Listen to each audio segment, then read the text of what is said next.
So Max Holloway versus Ilia Topuria is taking place this Saturday. A lot of people have very different opinions on this fight. It seems that among the hardcore fan base, they seem to believe that Topuria is the clear favourite to win. Whereas I've noticed with the casual fan base and the actual pro fighters themselves, they seem to believe Max Holloway is going to beat Topuria. I find myself somewhere in the middle, so I'm going to go through both fighters, their strengths, their weaknesses, their careers, their best wins, their tendencies, and we'll get a winner by the end of the video. Like the video now. Starting off with Max Holloway, I feel like he's entered a sort of second prime to his career. Since his loss to Alexander Volkanovski in the trilogy fight, I think we've seen a much more measured, conservative, counter-puncher sort of approach that Holloway's taken in his last two fights, the first one being against Arnold Allen, the most recent one being against Justin Gaethje. The Gaethje performance being one he was expected to lose, he was the underdog in that fight, and it also happened to be his best performance of his career, in my opinion, with him winning the fight by knockout in round 5, producing this crazy moment at the end of the fight that everyone's seen by now. And moving on to his opponent, Ilia Topuria. Topuria is a newcomer to the UFC. He joined the promotion in 2020 and he's quickly become one of the most dominant forces in MMA. He's best known for his boxing, he's got crazy power in his hands, and most importantly, he's got the skill to use it. And he's got a great grappling base. His most recent fight was against the previous champion, Alexander Volkanovski, someone who'd beat Holloway 3 times, and he knocks him out in 2 rounds to become the champion. So going into this fight, according to all the odds makers, Ilia Topuria is the clear favourite in this fight, which does make sense if you look at the fight on paper. I personally felt the same way when the fight was first announced.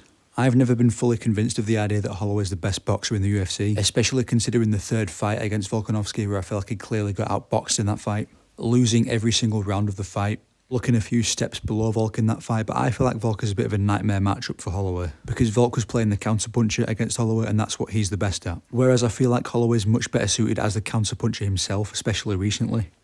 The most comparable opponent Holloway has faced to Ilia Topuria would have to be Frankie Edgar. The Edgar fight being 6 years ago and one of the weaker performances of Holloway's career, with Holloway taking Edgar the full 5-round distance when he was expected to find a stoppage at the time.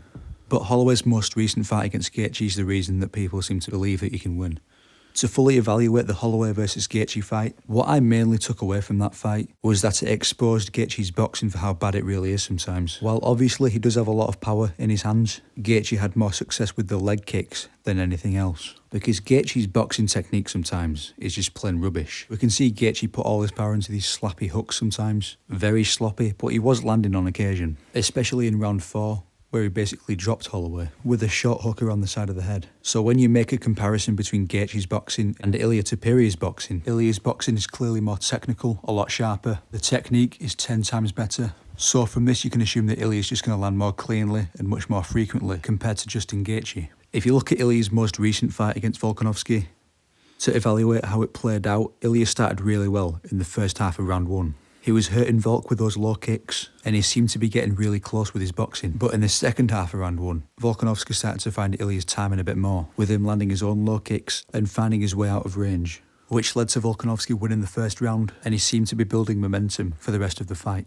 That was at least until round 2 began, because Ilia's right hand started to get a lot closer to Volk's chin, but Volk would still continue the work he was doing in the previous round, continuing to land low kicks, and he started to find his jab as well. It was looking good for a moment for Volkanovski, but Ilia took his time, waited for the right opening, and eventually backed up Volk to a corner, where he knocked him out with a right hook. But this had me thinking, as good as Volk is, his chin's never been the best, and Holloway has the best chin in the sport, arguably. So what I started thinking was, what if Volk just took that right hook, ate it, and kept fighting, the same way that Max seems to do in every single fight, because he's taken shots off guys like Dustin Poirier at lightweight. So I thought, what if Ilia lost that one-punch danger factor that he had against Volkanovski? And that brings us to what I think is the main weakness in Ilia Topuria's game.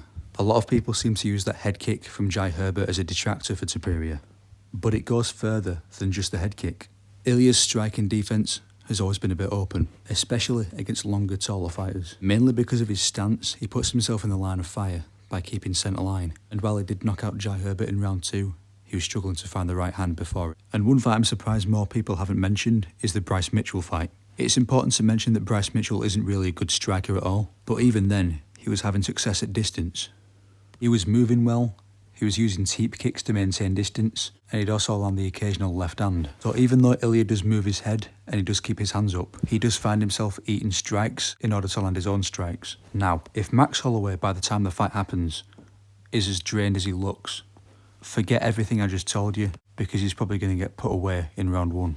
But if he can stand up to the power of Ilia Topuria, I can definitely see him picking apart, landing shots at distance, mixing up shots to the body, kicks to the head, spinning back kicks, countering Ilia as he comes in, especially with the uppercut, and maintaining distance. However, the big glaring issue for Holloway is that he's still quite defensively open, and I don't think he's fought someone with the precision and timing and power that Ilia Topuria has. So even if Holloway is outstriking Topuria for a majority of the fight, it does take one to change the course of a round. Holloway doesn't need to be knocked out clean, he just needs to get dropped or wobble badly enough for Topuria to steal the round away. And for that reason I'm picking Ilia Topuria by unanimous decision. I think Max will win round 1. I think Ilia will catch Max with a pull counter right hand in round 2 and drop him. I think he'll maintain that energy in rounds 3 and 4, drop him one more time, and then take the 5th round off to make it 48-47 decision. Ilia defends the title. Thank you for watching. Like the video. Goodbye.